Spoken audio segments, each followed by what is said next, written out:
have a wonderful speaker and a wonderful topic. I welcome Jackie. Jackie is joining us from a place which is minus 11 degrees centigrade at this point in time, and also going to talk to us about something which is the order of the day in every part of the activity that we engage in this world, right? So AI is everywhere. And for some of us use it very effectively. Some of us are learning to use it. Some of us are just admiring what it is. So we come from various different places in terms of our familiarity with AI. So I am in the last category. I still admire what it is. I still yet to really figure out what it can do for me in my day-to-day work. But if you are not leveraging AI, you are actually missing out something big. At least that is the sense that we get from the businesses across the world, professionals across the world. And coaching is no different to it, right? As it is, there is a lot of work that's happening in the field of AI in coaching, which most of you would be familiar with. And this is a very specific opportunity for us to learn from Jackie in terms of how do we really leverage this technology in a way that it helps us to uphold our professional ethics and standards and still deliver the wonderful work that we are delivering to this world to our clients. So I'm really looking forward to learn a lot from this session. And may I request as to what is your one expectation? Please put it on chat box from the session. What is it that you would like to take back as a learning on this subject of AI in coaching? And as the responses are coming in, I would request Aruna to introduce Jackie, and then we'll get the session started. Thank you. Go to you, Aruna. Thank you, Kannan, and a warm welcome, Jackie. It's a pleasure to introduce our speaker for today's session, Jackie Schwabe. She's an MCC and is a seasoned master certified coach with a rich tapestry of professional experience that bridges the worlds of coaching, technology, and innovation. Since 2019, Jackie has been a dedicated coach at Torch, where she empowers individuals and teams to unlock their full potential. Additionally, she served as a faculty member for Master of My Life's ACC and PCC coaching programs under GCCP, equipping the next generation of coaches with the skills and knowledge to thrive. As far as Jackie's professional journey, it spans over 2 decades, encompassing roles in product management, software development, executive leadership. Her expertise has been recognized in diverse fields, including telehealth, interoperability, and family caregiving. Jackie's passion for creating solutions that merge technology with health and wellness is evident in her work, earning her a reputation as a visionary leader. As an author and speaker, Jackie has shared her insights at esteemed conferences such as HIMSS and the Alliance for Strong Families Leadership Conference. Her published works address critical topics in caregiving and health innovation, showcasing her commitment to empowering others. Jackie's dedication to professional excellence is matched by her academic accomplishments, holding an MBA in technology management and a BBA in management computer systems. Her forward-thinking approach and deep ethical commitment have made her a respected voice in coaching and beyond. It's a privilege to hear you, Jackie, and thank you for accepting our invitation and being here. Over to you now. Yeah, 1 minute Thank before you. Jackie takes over. Well, something that the audience today will be very much interested in knowing is that Jackie is also an author. Jackie is known to be an innovator in various fields, and she has 3 patents to her credit. Okay, over to you, Jackie. Oh my gosh. Thank you for that wonderful welcome. I don't usually hear myself talked about that way.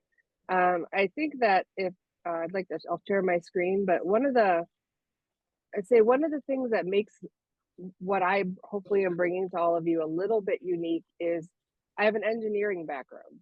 So I didn't start out as a coach. I started out as a software developer and then went into product management, started my own company. And so the journey of how all of us get to coaching is a different journey. But I think it just shows that there's so much breadth and depth that all of us can have. And I'm lucky because it brought together this idea of coaching and AI and technology together and allowed me to feel like competent to be able to talk about it with all of you guys. So thank you again for such a lovely, warm welcome. Today we're going to talk about AI in the coaching landscape. So we all know there's a whole list of ethics with ICF Ethics. So we're going to be talking about how those ethics interact with our coaching practice and our business of coaching, because we can leverage AI differently, and there are both costs and risks as well as benefits associated with either doing it as a part of your practice of coaching and part of your business of coaching. So hopefully we'll be able to get some great details on that. I saw some great questions in the comments already about, well, what do I take away from this? And I'm hoping, so far, I think we're going to come away with all of those things, right? Like, what can I do? What should I not do? How do I come out of this better than I was before? You know, I spent an hour with someone. Was it worth my time? So I did want to thank all of you guys for letting me come here today, and ladies as well. And we're really going to explore coaching in both business and in practice. I did also want to share, if questions do come up as we're moving through the presentation, feel free to raise your hand. We'll be happy to address those as they're relevant to the topic that we're going through. Some of the questions I'd love you to write down or put in the chat or think about as we walk through is, how do we protect client confidentiality when we're using AI? I think that's a big question that we're going to want to make sure we answer before we leave. How do we maintain transparency and trust when AI does play a role in our coaching process, or any of the assets that you deliver to your clients? That would include PowerPoint presentations, that would include your auto scheduling. If you have an auto scheduling tool, did you use it when you created a worksheet, or maybe you created some prompts? So that idea of being transparent you'll see come up a lot, both as it's shared in the ethics, but also as something that we should consider when we're talking through what does AI look like ethically in our practices. And always be sure that we're operating within the boundaries of the AI Code of Ethics. So you'll actually see me specifically call out some item numbers from the ethics that you could go back if you wish and kind of reference directly on why I made that recommendation and where you can see it in the guidance. We're obviously we don't have 5 days to go through all this, so we won't go through every piece. But there are a couple pretty key pieces that can kind of help you guide you in general as you're looking at making decisions about how you want to use AI. So I want to have you come away with some practical guidance so that you can go, okay, I can apply this rule. At least I know I'm using some sort of logic in how I'm making that decision. Give you some ideas of what some opportunities are, where some risk areas are. And hopefully you all feel like you don't just leave feeling more like you're able to be in compliance, but that you're able to have a richer coaching experience. So why don't we get started?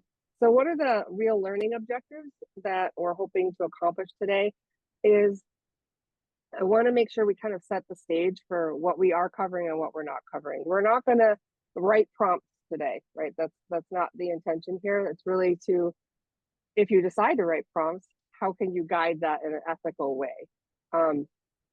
So we want to make sure we can identify maybe a breach of use of AI.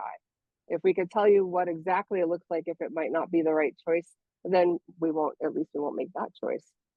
Distinguishing between when is it good to use AI and when maybe should you not use it, or how can you be careful about that? So as it becomes more integrated into coaching, I think we have to be really careful about understanding where we might misstep as we're moving through that process. And things that are really important for us to consider are confidentiality, right? That's a big thing that we even talk about without technology. And transparency, how do we make sure that they do or don't know what we're doing and whether or not it's appropriate? And something I'm not sure everyone thinks about, which is fairness and bias. Very often we assume because it's computer generated, right, AI generated, that there's no bias inherent because it's not by humans, but humans were what taught it.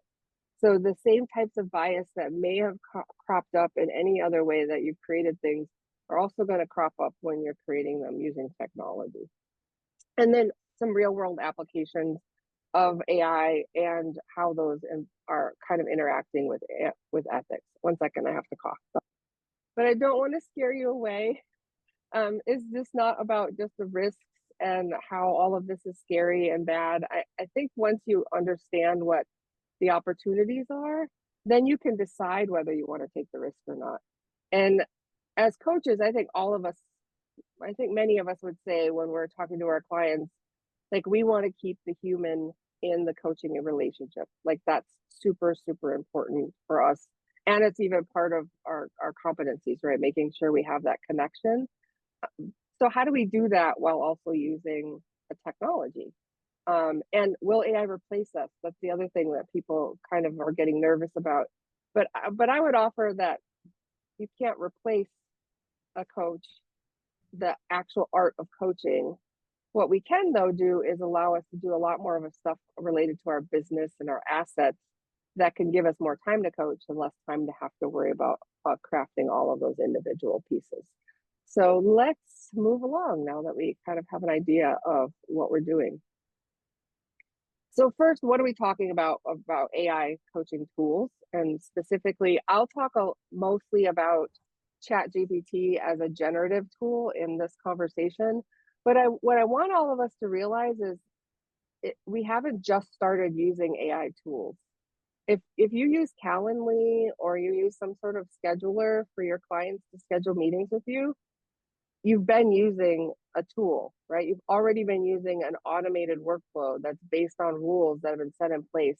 So I think sometimes because AI is a buzzword and it's kind of got this aura around it, we forget that we have been using technology and we have been automating our workflows as part of our coaching practices. I know I've been doing it since at least 2019, right? So I've had some sort of technology that's been integrated. But I wonder how many of you have disclosed in your onboarding that you use an automated scheduling tool that's going to take in that person's personal information, their name and their email. You're going to need that perhaps to set it up. You're not being potentially transparent in the tech you're using right now.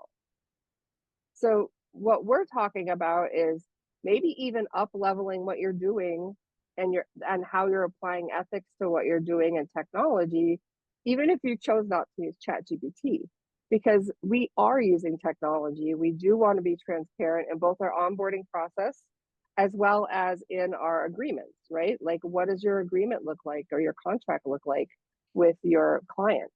And many of times I do use Calendly, and now Calendly has some generative AI in the back end. It doesn't even have to be that you use ChatGPT. I bet many of you that think that you're kind of like scared of tech or don't want to use tech or not really into that are already doing it and just didn't really kind of think through that. But what is AI? And most popular, what is ChatGPT? It's really just a way to generate human-like text based on human-like language. So if I went into ChatGPT, which is my favorite large language model, and said, please create a prompt for a journal for a new client that I have who's struggling with a career change, it may give me 30 prompts, 30 ideas. I might not use them, right? I don't have to use them, but maybe it gives me a better what question, because maybe I was really struggling. I had a lot of why in there that felt like it was very judgmental, and I was just trying to find a different way to use it. It's really just going to give you a couple ideas from what it was trained on of what are some good questions. You're still the coach, right? You are still the one that has to say, oh, yes, this is relevant. Yes, this is going to cause them to interact with me. it's not going to cause them to be defensive and not want to have this conversation. So ChatGPT is nothing more than a tool that generates text based on text you put in. And your job as a coach is to apply your learning, your ICF competency knowledge, your ICF ethics knowledge, and decide if it's something that you do want to do. Another way that I've used it, which I put up here specifically, and fully disclosing to my client that I'm doing this, I have a lot of business coach clients. And I don't know if anyone on this call has a business coach client. Every single call, they've read a new book, or they want to tell you about a new book they read, or they want you to recommend a new book that they've read, because they want to use that shared terminology, right? Maybe they read Crucial Conversations and they got the Crucial Conversations framework. And you read that too 25 years ago or 20 years ago. And the specific steps aren't right at the top of your mind. So I'll tell them, hey, do you mind if I refresh myself on the Crucial Conversations framework real quick with ChatGPT? They're like, oh, yeah. And then I'm like, oh yeah, that's right. That's how we use that. So it allows us to be able to recall things that we did though, because I don't have every notebook. I took all of the notes for all the books I've read. I certainly can't read every book that every one of them brings up every single week that they bring it up, but I do want to be able to use some of the same language that they use. The key is to ask them for permission and let them know what I'm using when I'm doing it. Another great way that you can use AI tools is to create content. So I don't know about you, but some people don't really love writing, but they want to generate traffic, right? They want to bring traffic into their coaching business, and so maybe they create content so they don't have to pay for ads, right? They're trying to drive people in. Well, you can use ChatGPT to help you write a blog post. I'll review it, make sure that it has the right ideas in it, make sure that it's adhering to what you would represent as a person. But all that ChatGPT is doing is giving you a place to start from, so that you don't start, it's like solving the blank page problem. Instead of starting from this like no idea at all, you can start from a good idea and go from there. So now that we kind of have this high level idea of what an AI tool is, again, ChatGPT is one where you can go in and just type in text and it gives us text back. There'll be lots of other tools out there. Calendly is a tool that already has some workflows built into it. Some of you are going to use CRMs, right? Customer relationship management systems. They probably have some AI built into the back of them. Some of you might use Canva. Maybe you use that to create assets or worksheets for your clients. They have AI built into them. So it's part of us also looking at what are we including and what technologies are we including in our business as well, and making sure we understand what is it using, so that we can make sure we have those appropriate disclosures within our documentation that we share. So how does all of this relate to the ICF Code of Ethics? I just wanted to help us all level set and remind us of kind of the 4 pillars of the Code of Ethics. And obviously within each of those pillars, there's some more details. But the first is our responsibility to our clients. So the heart of our coaching practices are that client-coach relationship. And we want to make sure that, as the ethics state for us, that we maintain that trust with our client, that we maintain confidentiality. And that's one I really, really want to make sure we address when we're talking about the tools, and that we maintain transparency. And we talked a little bit about that as well, right? Like that, did I use a tool to create something? For example, I did brainstorm with ChatGPT to create this presentation. Now, all of you know, hopefully if it's a really good presentation, you'll go, oh yeah, this actually has some value. If it's not, maybe you'll go, hey, maybe there's something that I should have looked at differently. We want to make sure we look at trust, confidentiality, and transparency when we are creating our agreements with our clients. Those are both written agreements and verbal agreements. What did we say we were or weren't going to do? We also want to make sure we safeguard our clients' data. It's a different world. It's much different when you write notes on a piece of paper about your client and when you put notes in ChatGPT about your client. What are you putting in there, right? How much information are you sharing? Are you helping it train based on your client's information? Do you have permission to do that? And respecting the client's autonomy. Maybe they don't want people knowing their private business. Maybe they're scared of AI, right? Maybe they don't want ChatGPT to be part of their experience. The next pillar is the responsibility of the practice and performance.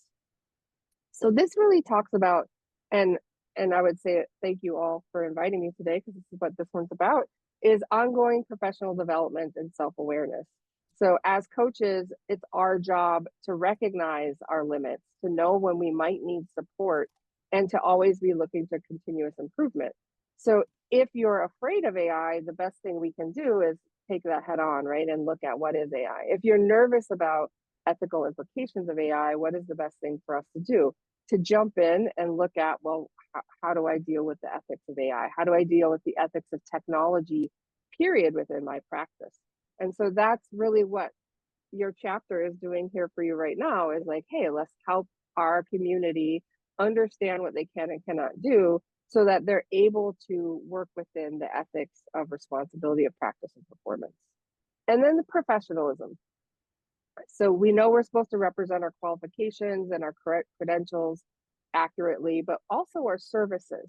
So again, this includes being very truthful when we talk about AI and how we may or may not use AI tools in our coaching processes. You don't necessarily have to go to your clients, hey, you know that blog post I wrote last week? I brainstormed that with ChatGPT. Probably not as big of a challenge. But if you come to them and go, hey, I have a bunch of prompts that I think would be great for you to journal on this week, and you just don't disclose that you actually got those out of ChatGPT, is that the most professional? You are using them in your coaching practice, right? You're in the process of coaching. It would be more professional not to mislead your clients. So we want to make sure that we're transparent with them on how we're doing that. Now, there's also the responsibility to society, right? Coaching doesn't happen in a vacuum. We don't coach ourselves. Well, some of us coach ourselves, but most of the time you're coaching another person. And we want to encourage us to think about what is the broader impact of our work. And this is where some of those like topics around fairness and intellectual property, cognitive bias, all of a cultural bias, those are the kinds of things that we want to consider when we're using ChatGPT as part of our practice or any other tools. One example might be, if anyone slightly follows some of the interesting things that have come up, one of the large language model vendors, and I don't remember the name of them now, but it will still be relevant, in their algorithm for visual representation, so to show people's faces, they were so concerned about being biased, they became biased. You were not able to generate an image of a person that wasn't brown. So the first president of the United States was George Washington. Typically, he's presented in history as like a really, really white, pale white guy with really white hair, but you could not generate a non-brown version of George Washington.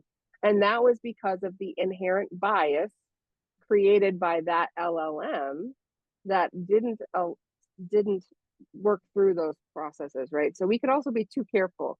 And that's why no matter what you do with ChatGPT or any other LLM or any other tool, your coaching experience and your understanding of the ethics and the rules are going to be the final say. You have to go, oh, that may be culturally insensitive.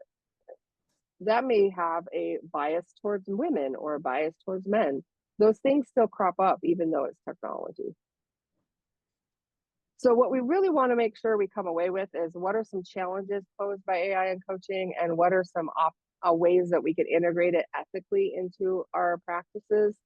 And I would say tools like ChatGPT, as they become more prevalent, they do start bringing up a lot more ethical questions. So one that I would bring about right away is, how do we protect client confidentiality and data security breaches when we're using this tool online? So since I'm most familiar with ChatGPT, I'll give you an example, and then I would encourage you, let's say if you use Gemini, or you use any of the other tools, you want to make sure that you think through this as well. There is no reason ever that you should put the name of your client into the chat GPT. Even if you have session notes that you're trying to use to summarize, there's no reason that you should ever put their name in there. Just period. There's not even, I don't even have a better reason for that. There's no, you could say the client, right? It doesn't matter which client it is. Save it for your own record, your own way, but I wouldn't put that in there. I'd also make sure when you're using any type of tool like that, when it says, can I use your data to train? Check no, you cannot use the data to train. This isn't my information. This is the information from my client, right? So when you're looking at the tools that you're using, understanding that we don't want to put anything into the internet that's permanently out there that would violate the confidentiality of our client or don't put their address in there, right? If you're trying to draft an agreement or some level piece in there, just say address 1, address 2, address 3. But no personally identifiable information should be going in there, including their name, their address, their email, their children's names, their pets' names. None of that needs to be going into these systems.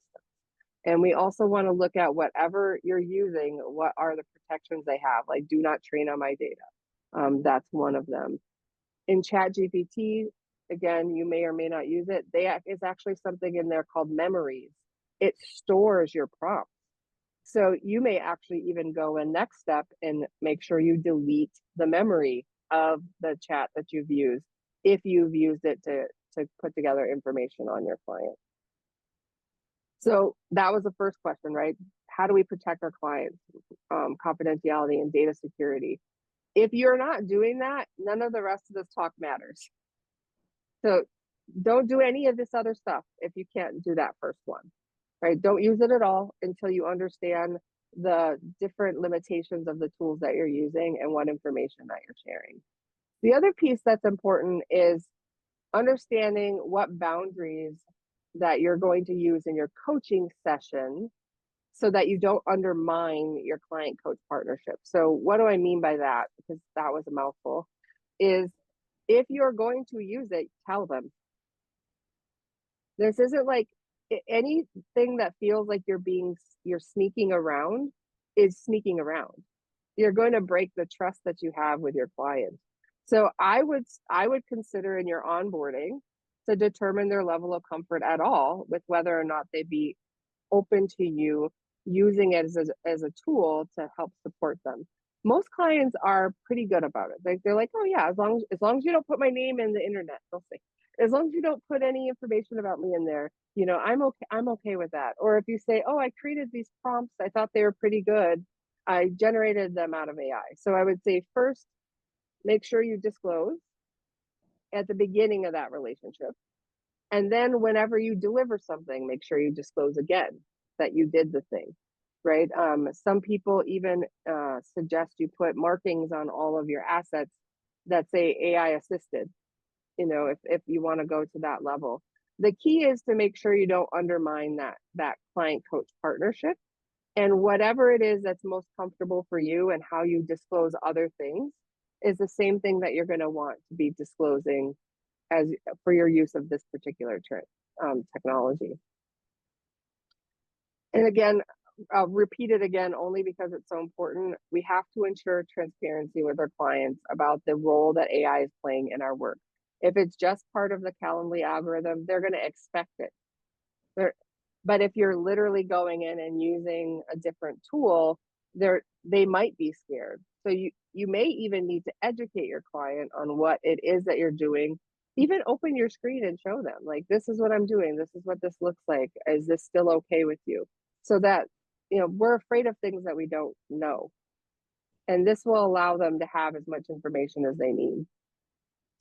Now, the other thing I want to do, though, is highlight some opportunities to use AI ethically. Like, how might you use it? One example that a couple that I use, but one that I like is I will go and take my client notes that I type my notes, so I dispose that to my clients. Like I'm kind of old school that way. I still go in like my little notepad and put in some key topics about that. Or if I use Zoom and I decided to use the note taker, some people choose that. Make sure the client knows that you're doing that. But you can then put it into ChatGPT and say, can you create a couple key points that I want to make sure to remember for that next session? You know, what are the key points? What are some action items that client wants to remember? You could even say, can you generate a few follow-up questions that might be good for me to send to them during the week? Again, as long as you anonymize the data, take out their name and their address or anything that might be like that, it's a great way to kind of take maybe what might be, I don't know, maybe it's me, but messy notes, and put them into kind of a nice quick format that you can use and kind of bring up the next time right before your session. And the other thing that is a great opportunity for integrating AI is in administrative tasks. I think some of you are probably doing it and don't realize it, but if you're using Calendly, if you're using a CRM, if you're using, if you're creating content, you're creating blog posts, you're brainstorming activities with them, letting them know, that's actually a wonderful way of using it. You literally open up ChatGPT and say, all right, we're trying to brainstorm some ideas of how to have a more productive conversation with your boss. We'll just write that in there and say, all right, what are some ideas of how we can start with a better conversation with our boss? And it will share some ideas. And you say, oh, well, ChatGPT said this, I thought this, what do you think? And it ends up generating kind of ideas from me and everyone that trained ChatGPT and that client. And they don't see that as as intimidating, because it's really creating a like a new asset, a new thing. So they're not feeling like you're putting in like their personal information. Another really interesting thing that I did that I really liked, we were working at a vision board with one of my clients. It was something they like to do at the beginning of every year. And I actually just screenshot the vision board, pasted it in ChatGPT, and said, based on this vision board, could you list for me a set of starter goals that might be helpful for my client in the SMART framework? It was crazy good. I was really, really shocked at how well it did.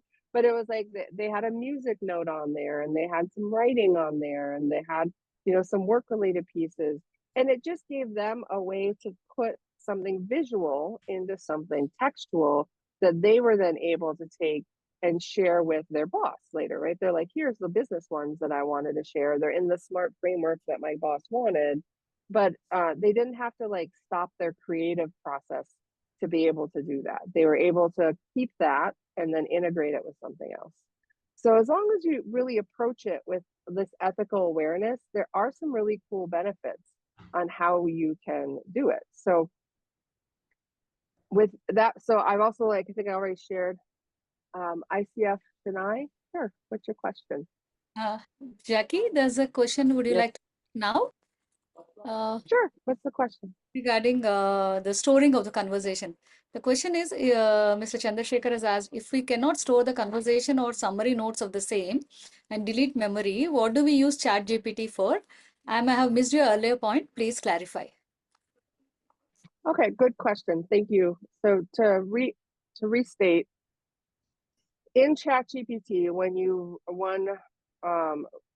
let's say I said, how do I talk to my boss at work? My client works at a manufacturing company. They're the vice president of marketing, and they're struggling with the conversation with the CEO. And then I'll give it more data that my client gave me, and it'll give me some details. ChatGPT is giving us information that we can work with and we can use.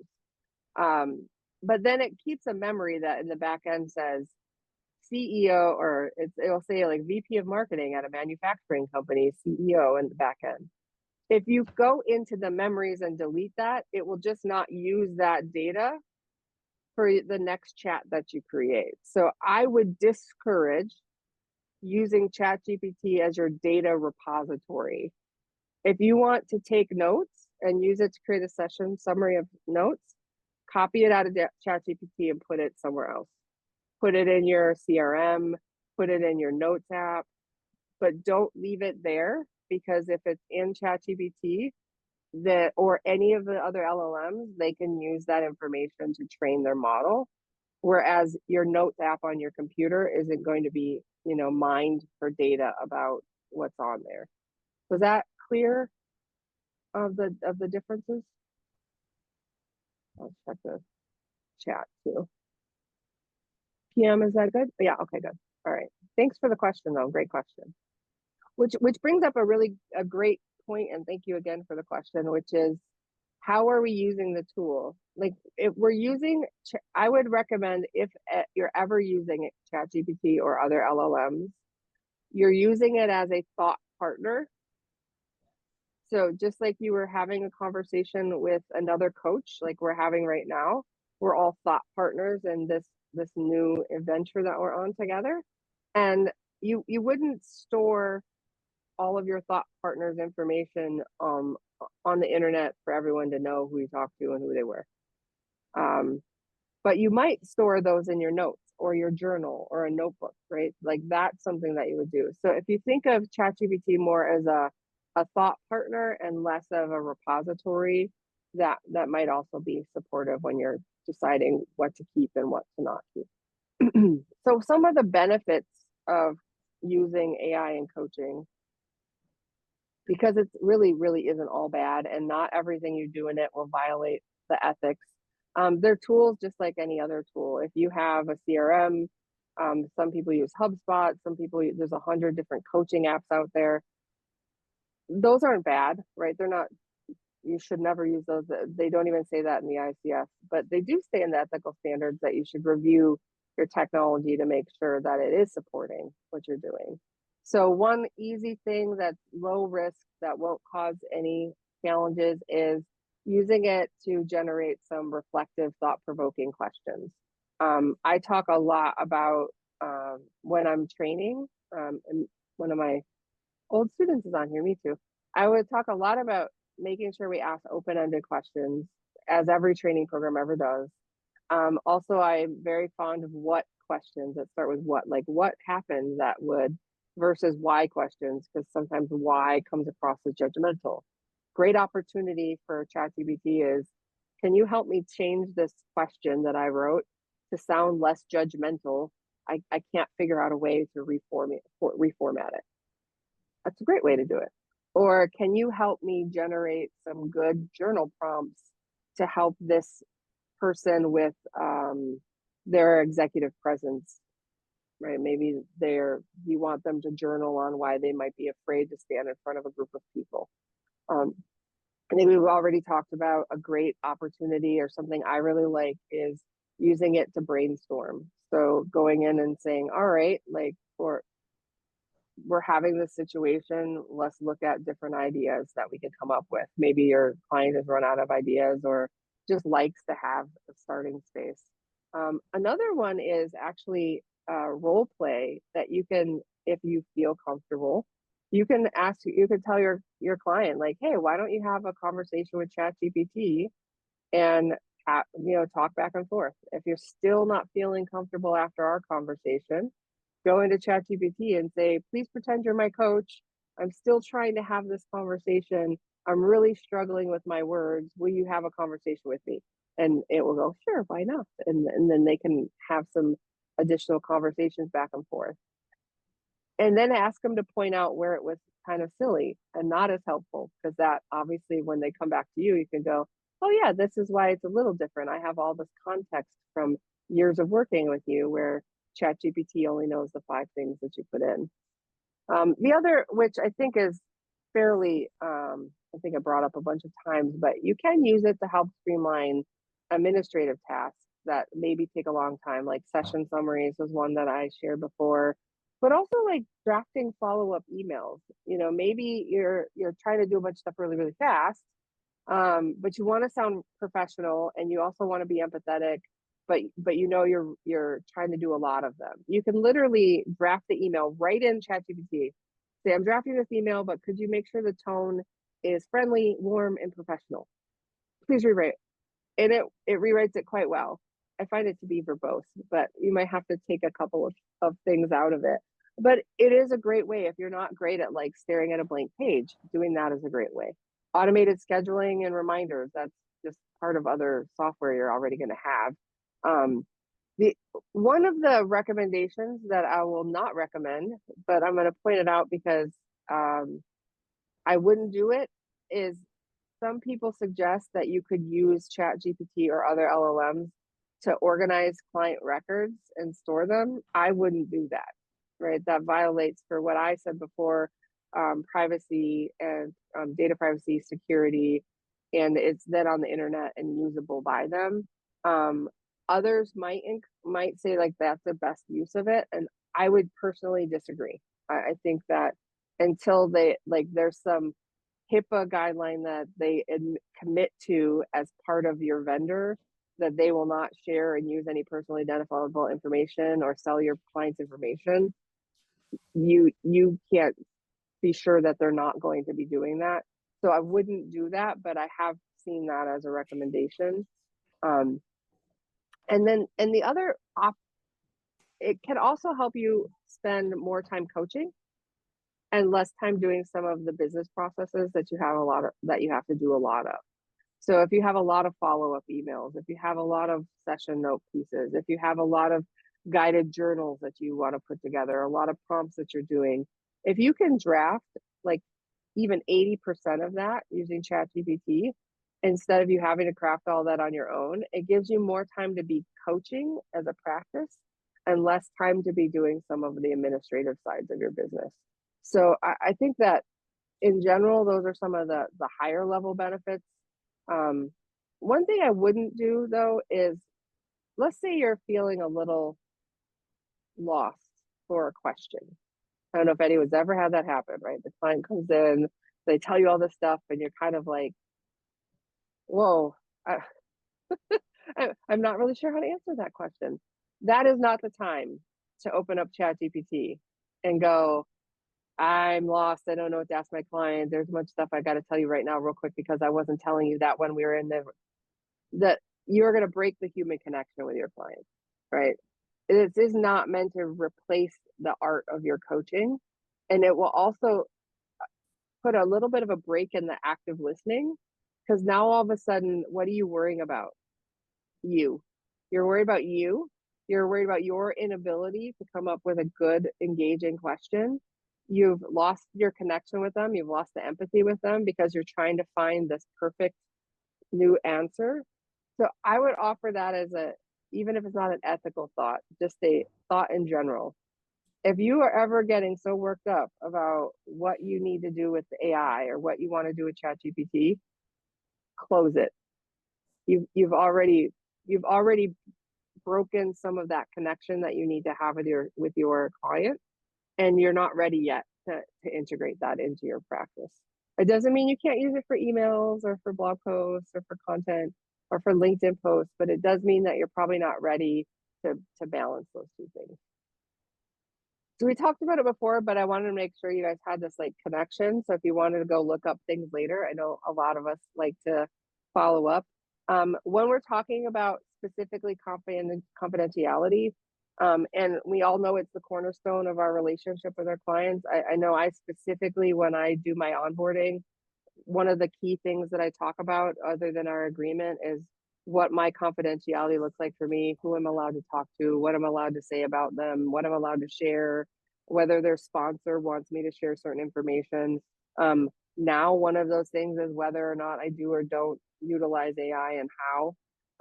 And so when you're looking for how do we use tools like ChatGPT, or how do I talk about confidentiality, that refers to the like ICF ethics item number 3. So it's a good opportunity for you to go back and take a look at that. How would you breach it?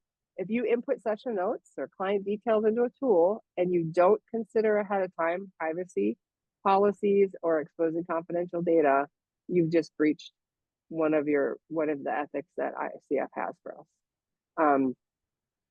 So easy mitigation: anonymize their data, refrain from using tools with their name, their address, their phone numbers, or any of those things. Another very specific item number 1 in the ICF ethics is, and again, we talked a little bit about before, but don't make sure you're not undermining the trust of your client that they have in you. We build our relationships every single session at a time through trust, authenticity, partnership.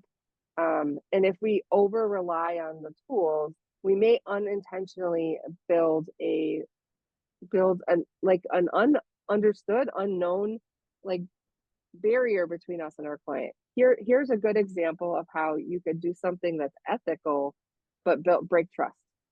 So what if you did go in and use it to generate an email and you said, please be kind, please be professional, please rewrite this for me. But it used the word, like, I'm from the US, and in the Midwest, we use the word like folks, like how you folks doing. But I have a lot of clients in the East Coast of US, and they would never say the word folks. I'd never say the word folks when I'm having a conversation with them or when we're on a client call. But what if the email I wrote that I didn't edit kept using language like folks that they've never ever heard me use in real life?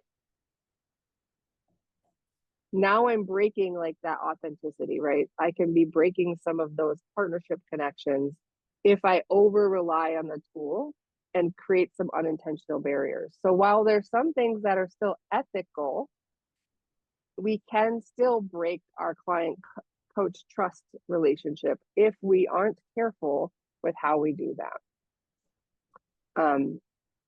The other thing that I would be considerate of is, just like everything else, like when we talk to our clients about the opportunity to give them some suggestions, we always ask them, like, hey, do you mind if I provide a suggestion based on this? It's very similar to, if you're going to use AI, ask them if they mind if you use that. Because if you generate these prompts without that transparency, some of them could feel like it's less personal, right? They could go, oh, this feels weird. I don't know why it feels weird. This doesn't sound like you. So transparency is really always a huge key to making sure you keep that undermining client trust as something that in mind. Some other very explicit violations of ICF ethics, again, something we've kind of talked about, but if you are looking to specifically look some things up, item 3 actually says coaches are required to maintain strict confidentiality and comply with applicable laws related to personal data, privacy, and communications. What I would offer is this is a wonderfully international call. Your state, your country, your province, whatever they're called in your place of the world, may have different laws. So it is important that you understand the laws, the privacy laws that you have and security laws that you have in your community. And when you don't know, err on the side of the most restrictive, right? So item number 3 talks about that, and number 7 talks about managing client records, including digital files. We have to make sure we protect confidentiality, security, and privacy. So if you're going to share any data at all, get consent. If you're going to use it, make sure you anonymize it and make sure you're transparent with what you're doing. And those are the 2 items that we talk about in the ethics. Don't use any AI generated insights without talking to your clients first. That's item 14. If you kind of go in and look at that, is simply about being transparent about how our insights are generated. So if you come up with this great framework that ChatGPT actually came up with, first of all, they're going to know because you're going to fumble through it. But also, right, that it is violating ethics by not doing that. The other is misrepresentation of AI-driven outcomes, which is item 21.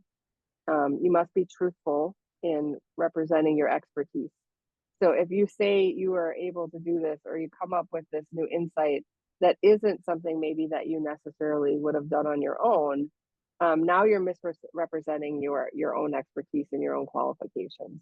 And we all know that's dangerous. I mean, one example to think about is we never want to do that when we're talking about therapy, right? We say therapy is one thing, coaching is another, because we're overstepping that expertise boundary. Well, ChatGPT doesn't know that you're in the capacity of a coach at that moment. Like, it can overstep into the world of therapy. It can overstep and maybe be supervisory or mentoring. So it's important that when you're generating those thoughts and those ideas, that you're being mindful of your role and whether the things that are being shared or generated are appropriate for you to be shared with your client, which is why we can never get rid of the coach in the equation, right? Like, we are the ones that have these insights, this data, this information. We know the ethics, we know all of the, markers, we know all of the things that we're supposed to be doing and the competencies. It doesn't, or at least doesn't know that it's supposed to be referencing all of those at the same time. And then the last one is, again, under 27 or 21, is that we must be make true and accurate statements about our services and our offering. So if we generate, or maybe you generated a client report that was a new summary and sent it to the client, that's something that was generated by ChatGPT. I would encourage you to just make some slight disclosures in your agreements and just say things like, hey, I may use AI tools to summarize data. I may use AI tools to support creating prompts for you. I may use them for reminding me of frameworks that I have used in coaching. I may use them to ensure that I'm most up to date on a book, the current books and topics that I'm using. But it is important that you're just kind of think through these topics as you're going through and using that.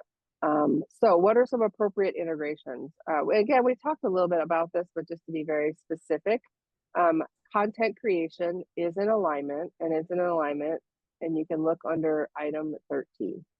Coaches must ensure, though, the quality of their work regardless of the tool you use. So as long as you use you do content creation for business emails, marketing copy, blog posts, promoting your practice in any way, it can save you some time. That's great. Just make sure that it's accurate. I've gone through and done some marketing copy rewrites, and it added services. I'm like, oh, why did you add that? Well, it sounded good in marketing speak. It took the directions I gave it, and it embellishes, right? So make sure you go through and check that it didn't give new things and new services to your clients. Scheduling. I think this one is, after I was starting to prepare for this, I actually got a bit nervous. I never thought to disclose that I use Calendly, and when I use Calendly, I'm taking in client information. I take their name, I take their email address. If I use Zoom and a Zoom registration, I'm getting their information. I need to disclose that to them, right? Even though I never have before, and it's actually not necessarily right in alignment with using AI. I never made that connection, and now I did, and now I'm updating my agreements. But I think that those are the kinds of things that we can look at. And another appropriate use is like generating non-invasive prompts, meaning like self-paced exercises. Maybe you do some journal prompts, some goal-setting questions, brainstorming exercises, anything like that are great, as long as you disclose that you worked on that. As long as you disclose that you worked on that. Things to consider in terms of business practices. And some areas you can look at it. One of the things that I always find surprising, and think maybe others might also find surprising, is just because it came out of the computer doesn't mean it's unbiased, and doesn't mean it's fair, and doesn't mean that you're going through all of the normal checks and balances you might. So, for example, I work at Cornell University, and we get a lot of resumes for any small job that comes across. So we do facilitation, we teach classes, we get all of these resumes. I'll get like 400 resumes in 3 days for one part-time position. Now, I thought I was going to be smart, and I was like, all right, Jackie, here are the job requirements. I want to make sure that they have their master's degree, they have this, they have this, they have this. And I'm going to put in all these resumes. Just tell me if they meet the basic requirements. Well, it wasn't fair, because all of them put the resumes a different way. They didn't know that I was using an applicant tracking sort of screening process. Younger people don't put certain things on their resume that older folks do put on their resume. Some of the people didn't put their education on because they didn't want to seem older. They wanted to seem like, so they were worried about bias inherent. And so should you be using it to make decisions, right? Even when you have all of that information in. So for you, you're like, okay, well, how does that relate to me as a coach? Do you ever select group coaching participants? Maybe you wanted them to meet certain criteria and you had them fill out a certain questionnaire. Are you mindful of the potential bias that might have been built by the creators of OpenAI? I don't know, right? So we have to be careful that we're making sure that our decisions are fair and inclusive. And with that means, I would say always review, right? Always review. ChatGPT is nothing but a draft. You should never take anything out of it and go forward with it, just that way. The other is item 7. If you go and look at the ICF ethics, coaches must promote confidentiality, security, and privacy on how their data is managed, which goes back to the person who asked that question a lot earlier. They said, well, if we delete it out of ChatGPT, then how are we using it? Well, we're using it as a thought partner. We're not using it as a client relationship management tool or a CRM. But that should make you think, though, what is my CRM doing to protect my client's data? Is my CRM tool complying with data protections? So those are the kinds of things that we all want to make sure we look through. And what can you do? I doubt this is on anyone's Christmas list, but you probably should be reviewing the privacy policies of any tool that you're using in your business, because any of those tools could directly have an effect on whether or not their data is secure. And it doesn't have to anything to do with AI necessarily, just that it's an automated workflow. And the other is honoring intellectual property. Item 26, coaches must honor contributions of others. This one's interesting because we have to be careful. There are so many things that have been uploaded and trained by ChatGPT, including books, right, that authors wrote that they're not getting paid for every single time that it's used. So some would say, right, if you're erring on the side of caution, if you didn't own that book, you shouldn't be querying and asking information about that book. If you really want to use crucial conversations in the framework of that, when you're talking to your clients, go buy the book. Feel free to do a summary in ChatGPT. Feel free to ask it questions about the book. But if we really want to honor the work that's done by other people, we should consider whether or not, searching that specific topic without buying their book is honoring their intellectual property. Now, of course, that adheres to our own ethics. We have to decide whether or not that is true for us. But it is something that, I've looked at and what I consider in terms of intellectual property. Also, if you're doing blog posts, client worksheets, being transparent about those sources. Yes, ma'am. Yes, Jackie, this is the same. There's a question from Madhu. The question is, there's a Yeah. website that's got Marshall Goldsmith's bot. Can we use it to create our content for LinkedIn while crediting it for the help explicitly? Please advise. I would say yes. Yes, you can use, especially if the bot is created by that group. They own their own intellectual property and they're giving you that access specifically. And they're saying, yes, please use this. You guys are welcome to use it. I also, if you're doing a LinkedIn post, if you're specifically calling out a framework from a book that you don't have permission on, you can literally say like source from the internet or source from ChatGPT or AI generator or something of that nature.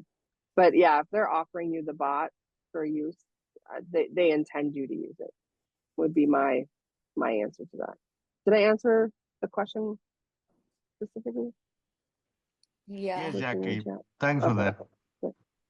You're welcome. There are questions on, of course, you have answered it all during the presentation, like, questions on ethical usage, pros and cons, and practices. And right now you answered that. So, yeah, look forward to that. Okay, good. Oh, good. So these are the high level ethical considerations for your business practices specifically.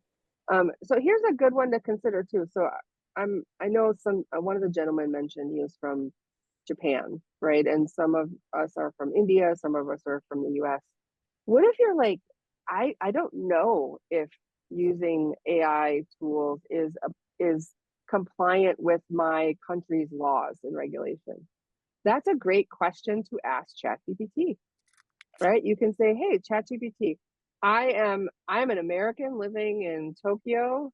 I'm a coach. I'm going to do my coaching practice here for a year. Are there any unique data privacy regulations that I need to be aware of in Tokyo? Madhu? Yes, sir. Yeah, Jackie, I use ChatGPT to generate images for my posts because I believe images are good to have on posts to grab more attention along with my content. And what I do is I also credit below the image that it's come from ChatGPT or any other LLM. Mhm. Would that be in line with the ethics consideration? Yes. Yeah. It's absolutely in line with the ethics considerations. Yeah. Thank you. So so here's where the line gets blurry. So there's a TV show it's old here, but it's like Indiana Jones in the Temple of Doom. So the character in that movie is very recognizable. He wears a fedora, he has a whip, he has like a leather jacket on. And so if you went into ChatGPT or you went into, my favorite is Midjourney, it's the best content creator for art ever. But if I said, create me an image that's similar to Indiana Jones, and it generated that image, that could be construed as potentially violating the IP of that character because you referenced it specifically and then ChatGPT went and looked for those references. So if you say, create me a character that looks like a cowboy, that's wearing a fedora, that has a whip, that would not be a violation of copyright. Now, is anyone policing that right now? Are the authorities looking to see how you generated your prompt? No, but that is something to be conscious of, is how are you actually generating those images? Are you saying like create a really cool a picture of two people having a conversation? That would not be. If you said, show me a picture of Winnie the Pooh and Tigger, shaking hands, that one could get you in a little bit more scrutiny and a little bit less ethical guidelines. So what are some questions to consider in your business practices? Making sure all your AI tools or any technology, let's just say that, right? Are they compliant with the laws and regulations of the place of practice, so where you're practicing? Have you informed your clients of how their data is stored, processed, or used in their systems? Right? So again, Calendly, we're storing information. Zoom webinars, you're storing information. Those are things that we are doing. Are you disclosing that? Are your business practices, including your marketing and your service delivery, are they free from bias or potential unfairness based on how you generated them if you used a tool? Do you have clear processes ensuring that you respect intellectual property? The other great part about this is if you have your own AI policy, like this is what I am doing, what I am willing to do, and someone later questions you, you can go back and say, here's the policy, here's where I'm following it. That's defendable, right? That's defendable when you go to ICF and maybe somebody reported you for what they felt was an ethical violation. If you're then able to go, well, this is what I told them I was going to do, here is what I did, and here is where I think I'm meeting it, they'll go, oh, okay, yeah, I see where you're in compliance. But if you don't have it written down, then they assume you accidentally did or didn't do something. And then make sure you have a clear process for how you manage intellectual property. One of the things I would consider, and I'm happy to follow up with me too, or anyone, or Aruna, if you guys want, is I can give you a quick set of prompts that can help you just build a basic AI policy. And it would just be it's just the framework, right? So like how you decide you're going to use AI and what that looks like. And I'm giving the information to you to use in ChatGPT, so you use ChatGPT for it, but that will at least give you a guideline that you can then decide to share or not share with your clients. Make sure you audit your tools and be transparent in your marketing. If we said this 100 times, we wouldn't be saying it enough. The most important thing with AI and ethics is being sure to protect the confidentiality and privacy of your client's data. It's the cornerstone of ethical coaching. Item number 3, do not share their data without their consent. Do not let the LLM tools train on their data. Make sure you're not putting in any of their specific details, and make sure that you know how your tools are using and processing your client's data.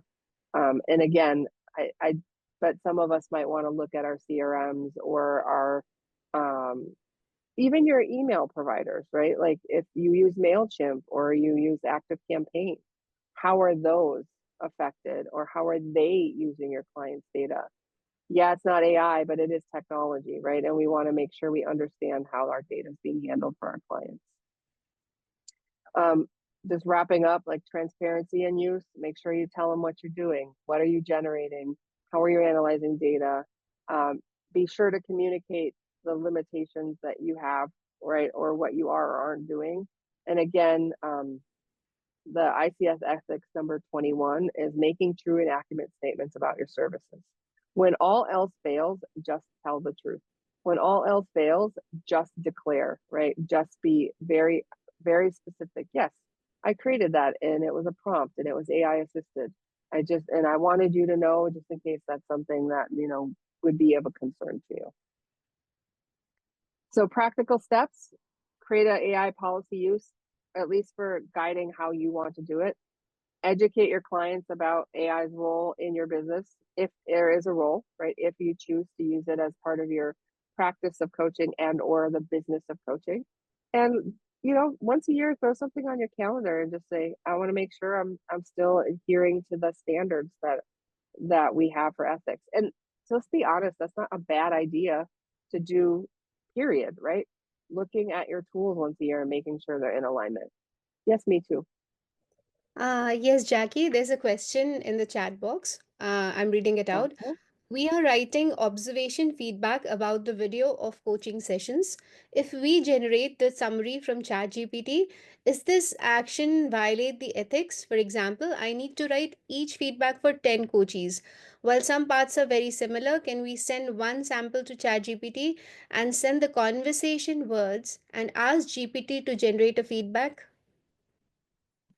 That is completely ethical. I would say it's in alignment. What I would offer as things to consider is ensure that that you go through right before you put it in GPT and make sure no one's name is in it. And if you are sharing it with a client,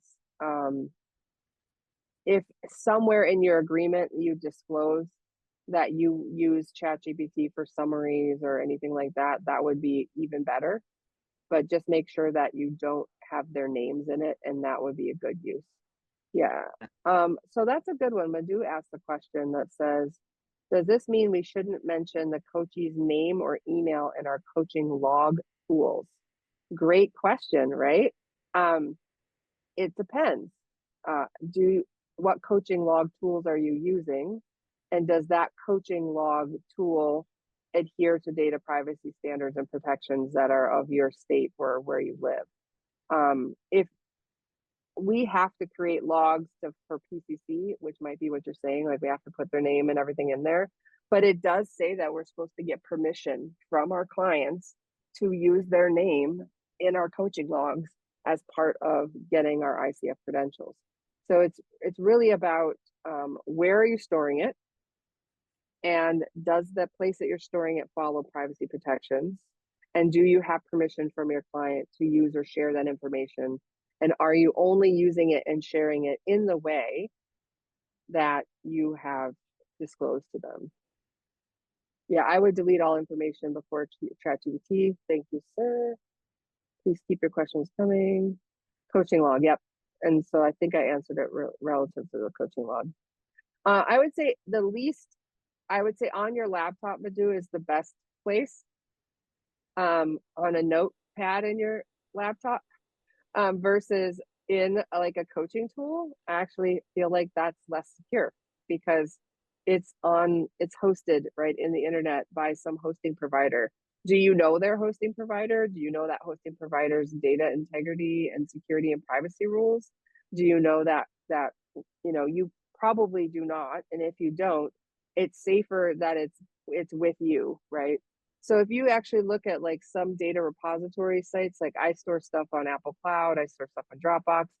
Dropbox actually has a business associate agreement where they will commit to certain policies and procedures to keep your data safe.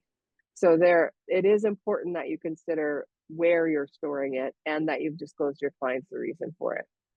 Yes, ma'am. Yeah. Aruna. Okay, there's a question from my side.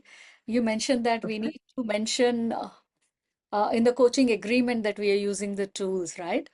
So I think different countries have different rules again. So we Yep. need to be also conscious of that. Suppose you have a client who is in the US or a corporate client in the US. So there might be something else. Would you like to add something on that? What care we need to take when we are coaching probably clients in US or getting into arrangements with corporates? That's a excellent question. Thank you for sharing it. I think I could give you a great example too.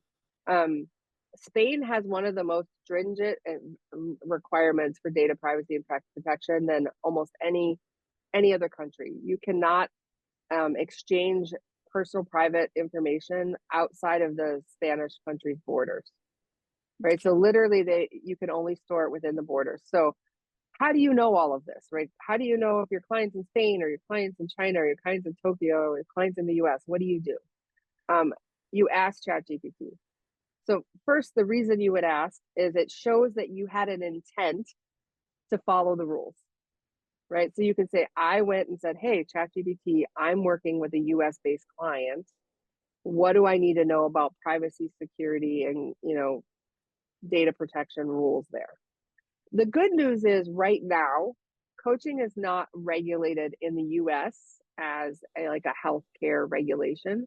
If it were therapy, there's very specific HIPAA guidelines, HIPAA, where we have to disclose and share all kinds of extra data. Right now, it's not regulated, so there isn't any real rules other than what ICF is trying to help govern. So I would say at a minimum, look it up, show that you looked it up, so that way, if at any point you're accused of an ethical violation and someone reports you to ICF, which would be the only place they could report you, you can say, yeah, actually, I did look it up. This is what I looked up. Here's how I'm doing it. So that would be my recommendation. There's a question in the chat box from Murali.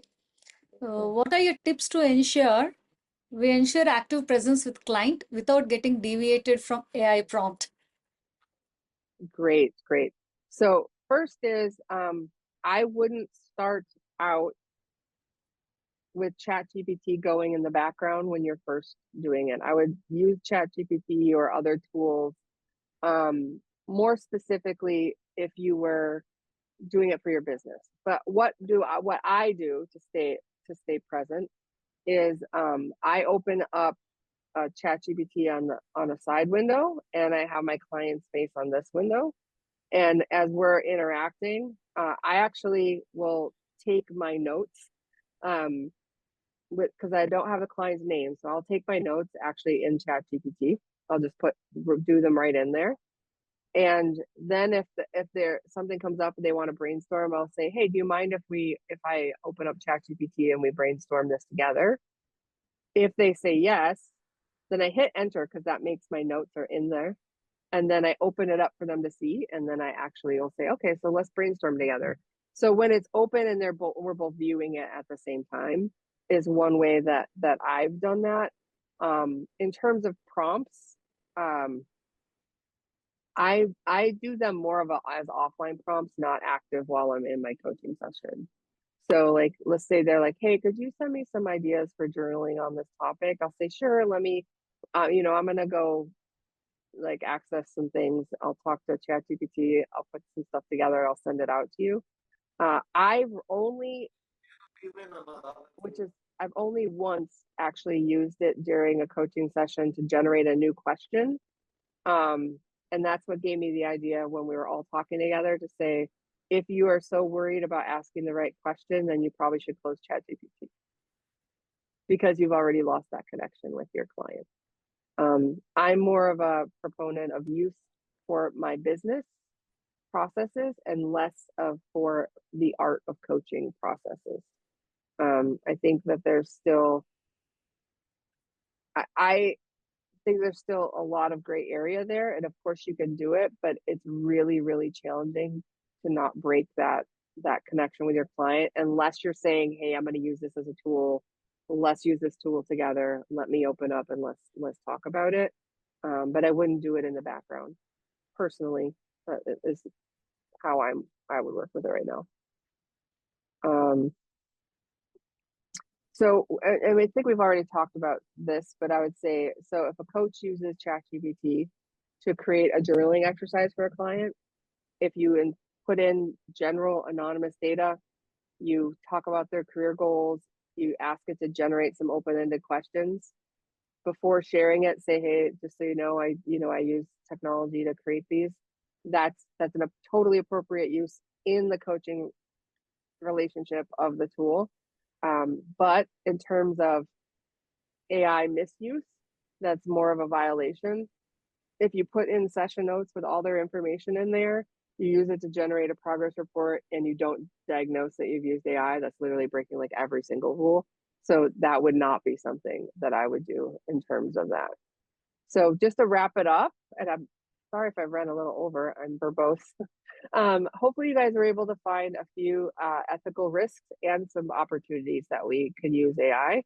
And I'm tried to make sure I pointed out as much as possible very specific ICF ethic guidelines and some ways that you can practically integrate AI into your practice. I will, looks like Me2 has a question. I'm gonna stop sharing if that's okay. Yes, Jackie, this is a question from Kannan.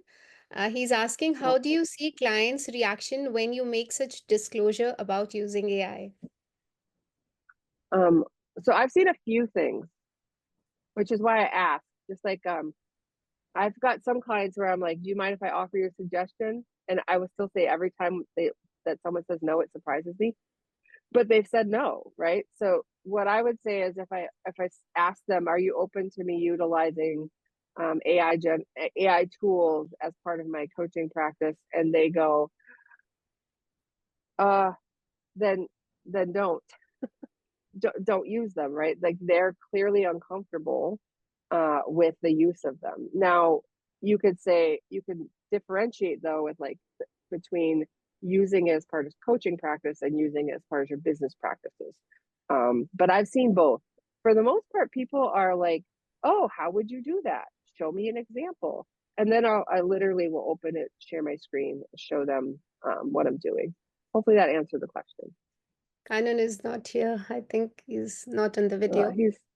Yeah, that's okay. I was No, just thank checking to see if you, there are any Jackie. other I'm questions. listening to it, and thank you for that response. You're welcome. Okay, well, any other questions before we wrap up today? Hopefully you guys learned some new things. Are there Any questions? Clarifications? Okay. Jackie, I just have one last question. See, there is AI Yes, ma'am. companion in Zoom, which we also sometimes use. So how do we see it? How do you see it? How can we integrate, or how can we take care of any non-ethical things in there, unethical things in there? Yeah, I actually I like the companions. For some reason, people are less scared of the companions than they are of AI, ChatGPT, things like that. So I would just disclose it and say, I'm using the AI companion in Zoom. Are you okay with me using the AI companion in Zoom for meeting summaries? I'm happy to share with you the summary that I've got, and then they're usually good with it. I still, once I get the summary, I still anonymize it. I know it's another step, but you should really avoid storing your client's data somewhere else if possible. And also, I would say that Zoom does have some protections. So if I were you, I would also look those up so that you know what it is keeping safe and what is not keeping safe.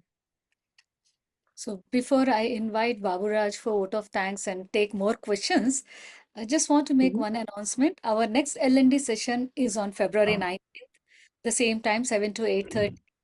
And we will be sharing all the details on all the social media handles. So please do look out and join us for that session. And thank you, Jackie. And now, Baburaj, it's all for you. Hi, namaste. And Jackie, so nice of you accepting our invitation and being here. And it was a wonderful time we spent. 3 specific learning which I had and 3 buckets so that it is useful for the people who have joined here to get that into. So while using AI, I think what we must do is that use an acronym called the pattern, PATTERN. So all of you, from what Jackie has, the copyright is for Jackie for this terminology called the pattern. And be purposeful while using AI. P stands for purposeful. Be accountable. Be transparent with the client as well as when you are using whatever this one is there. Be a thought partner while using this one, not as any other aspects. Be in an evolving process when you are doing AI because the technology is changing, and use AI for being resourceful and use it. Last question which Mitu was asking, and use AI only on a need based, not just like that. So use AI and use a acronym called pattern. The second one, that is one learning from the today's session. And the second one, what AI should not be used. It should not be, we should use AI to be careful. Otherwise, should not be used to undermine confidentiality, trust, connection with the clients, because there should not be any connection. And the last and most important, misinterpretation of data and information. So this is the second aspect of the learning which we had today. The last one, what AI stands for, artificial intelligence. Instead of artificial intelligence, I would like to term it as 3 aspects of it. 1, adapt and innovate. AI, adapt and innovate. Another AI meaning is accept and involve, because once you accept it and involve. And the third most important thing which you said is that align with the technology and integrate it appropriately. So AI stands for, instead of artificial intelligence, adapt and innovate, accept and involve, and align and integrate, and also ethically. This is the 3 buckets of learning which I had from Jackie, and which I'm sharing to my fellow colleagues also for being here for the last 1.5 hours. And thanks a lot. Wonderful session. Great learning. Thank you. We still have to wait here for the photographs. So I would request everyone to wear your smiles and please turn on the videos. Yeah. And you're most welcome to show any appreciative gestures. So yeah, ready everyone? Please smile. I'm going to click the first screen. Here we go. The second screen. Yes. Thank you so much. Thank you. Thank you, Jackie. Thank you Thank very you. much. So it's a Thank very you, Thank all you, the everyone. participants. 38 people were there, and they were there throughout this one, except 1 or 2 people who could not attend it. Hats off to you. Great learning, and we could summarize it meaningfully. Thank you. Thank you, Jackie. Truly appreciate your generosity in offering this knowledge. Thank you, everybody. I'm so thankful that you invited me. Thank you, me too, for thinking of me. And let me know if I can be of helpful in the future. Thank you so much. Yeah, Jackie, you Have a mentioned great day. sending some prompts for the policy and all. So you can mail it to me and I will mail it to all the participants when I mail the CCU certificates. Perfect. Thank you. I'll make sure I get that in the next day or 2. Thank you. Thank you, Jackie. Ranjit is also here. I think yeah. So he's one of the students you had. Hi, Jackie. Hi. It's Nice so to, nice to nice see to you meet guys. I you. miss you guys. Yeah. Nice to meet you after almost like 2 years. Nice to see you guys too. Just All to, right, friends. Are just we to good? Is it okay if I participants go? first. Or? Yeah, just to tell the participants who are still there, the session is over. If you want to log out, you can log out. Thanks. Thank you.